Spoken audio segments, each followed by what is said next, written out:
Salut les topiens! Et enfin, ça y est, on l'a, la date d'ouverture de Universal Epic Universe, le troisième parc à thème du Resort Universal, sans compter bien sûr le parc aquatique Volcano Bay. On connaît désormais à peu près toutes les modalités aussi pour réserver le parc. Ce ne sera pas tout à fait comme un autre parc à thème, du moins au début, notamment pendant la période d'ouverture du parc. Et puis, on en sait aussi un peu plus sur le resort, les prix, les packages qui vont autour, et le détail des dernières expériences avait été aussi dévoilé. Là, je vous avoue qu'en ce moment, je suis hyper enthousiaste. C'est vraiment pour moi le temps fort de l'année 2025. Pourquoi? Parce que ça change complètement la dynamique à Orlando, où jusque-là, les parcs Universal ne constituaient pas un séjour de 7 jours. Généralement, lorsque vous veniez à Universal, c'était plutôt pour une journée, peut-être 2 maximum, mais avec l'ouverture de Volcano Bay, l'ouverture de ces nouveaux hôtels et surtout l'ouverture de ce Epic Universe, ça y est, on peut presque rester autant de jours qu'à Walt Disney World. Quasiment 7 jours de visite pourraient suffire. Et donc, dans cette dernière vidéo que vous voyez là, le parc annonce son ouverture pour le 22 mai 2025. L'objectif pour Universal, on le voit bien,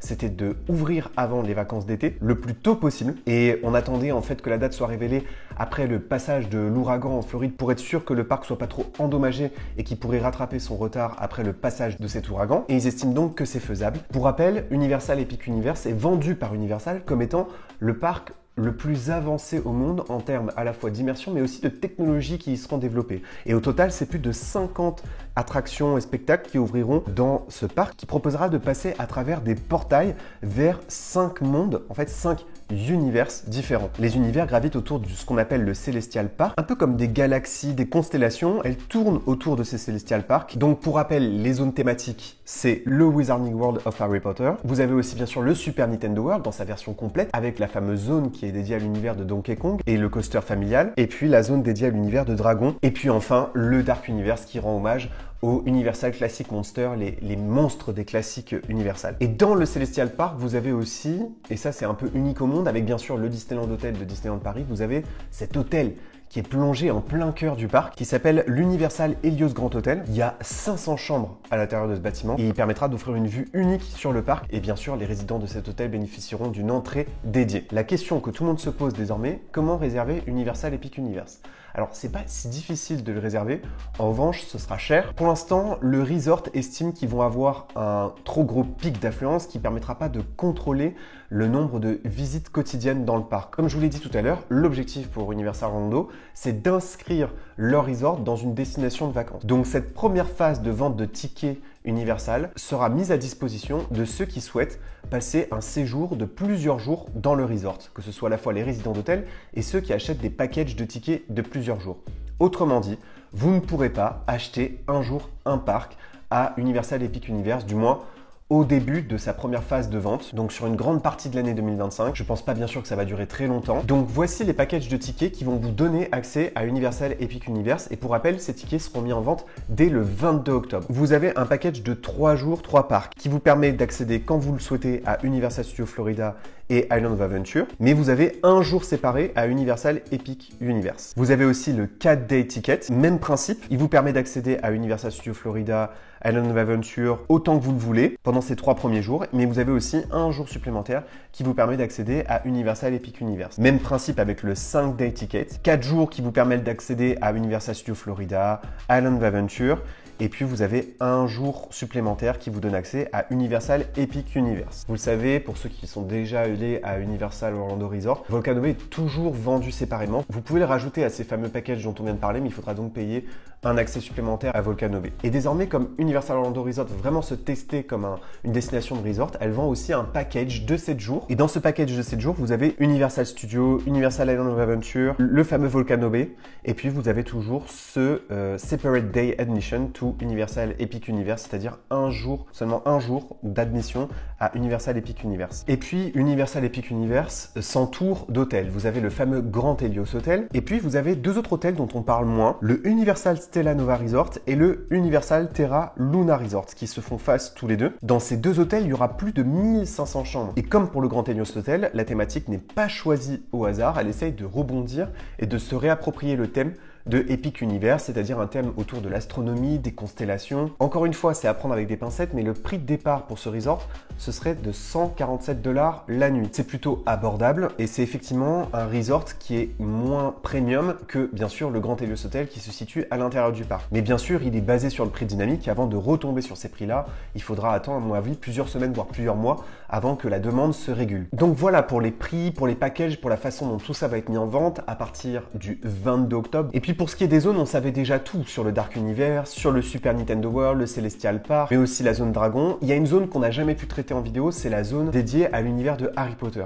Et je voulais vraiment vous en parler aujourd'hui parce que on sent bien qu'un chemin a été fait autour de la thématique et qu'il est question désormais d'attirer les visiteurs plutôt sur l'univers d'Harry Potter, alors qu'à la base, c'était plutôt une zone qui rendait hommage aux animaux fantastiques, parce qu'en fait, c'est une zone parisienne qui apparaît dans le deuxième film de la saga Animaux Fantastiques qui malheureusement pour l'instant a été interrompu et donc les visiteurs sont dans un Paris haussmannien et ils vont pouvoir se rendre sur la place cachée des années 20. C'est un quartier commerçant caché qui est animé et qui est en plein Paris et puis on s'approche du ministère de la magie français qu'on peut voir d'ailleurs dans le film et ça va être un prétexte pour retourner en fait au ministère de la magie britannique qui va donc être pour la première fois adapté en attraction. L'attraction s'appelle Harry Potter and the Battle at the Ministry. La technologie utilisée pour cette attraction n'est pas très claire pour le moment. Apparemment, c'est la technologie la plus surprenante de tout le parc. On promet dans cette attraction des environnements massifs, une narration particulièrement détaillée. Encore une fois, pas de détails sur la technologie utilisée. On sait juste qu'on sera à bord de l'ascenseur du ministère de la magie. L'aventure commence lorsque les guests arriveront en métro flou, un mode de transport magique inspiré du réseau de cheminettes. On voit que les sorciers britanniques se rendent au ministère par la poudre de cheminette et on va se rendre là dans le ministère britannique pour assister au procès d'un personnage emblématique de l'univers Harry Potter qui a d'ailleurs repris son rôle pour l'occasion.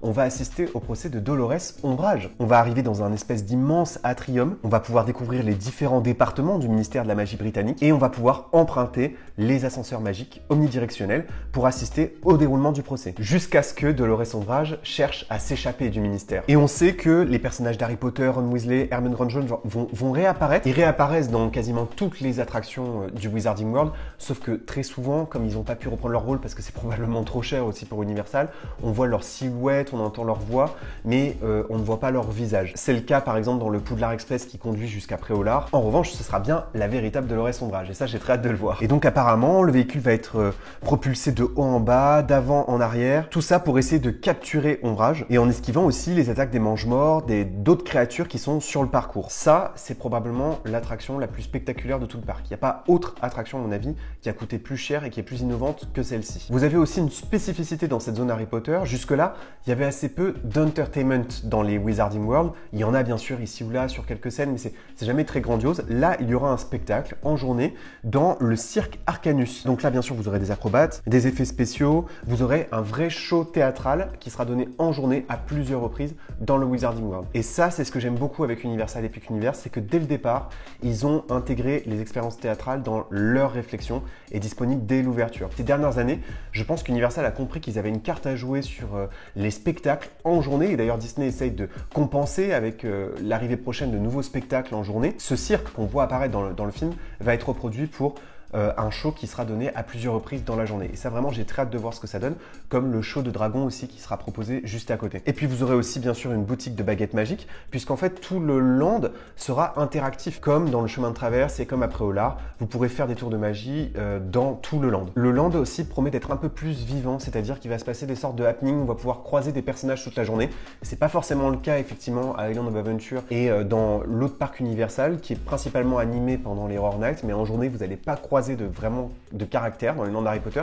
C'est une petite faiblesse qui semble-t-il va être corrigée avec l'apparition de personnages, de sorciers un peu étranges qui vont venir à la rencontre des visiteurs. Je pense aussi qu'ils vont ajouter le divertissement des animaux fantastiques qui a été ajouté à Universal Japan, c'est-à-dire la possibilité de pouvoir caresser, d'approcher des animaux fantastiques. On voit aux côtés bien sûr de Norbert Dragono. Et puis on pourra bien sûr aussi déguster la fameuse bière au beurre. En fait, l'air de rien, Universal promet toute l'expérience habituelle du Wizarding World, mais dans un décor différent. Et l'attraction emblématique est bien brandée sur l'univers d'Harry Potter, Donc il n'y aura pas en fait une surutilisation et une surreprésentation des personnages des animaux fantastiques, hormis le décor parisien qui fera penser à celui qu'on a vu dans la saga des animaux fantastiques. Je ne sais pas si ça a été rectifié en cours de route parce que la saga malheureusement s'est un petit peu essoufflée pour plein de raisons, ou si c'est un choix délibéré dès le départ de faire le choix de la sécurité et de mettre en avant le monde d'Harry Potter. En tout cas, quoi qu'il en soit, il est probable que ce soit, encore une fois, ce land-là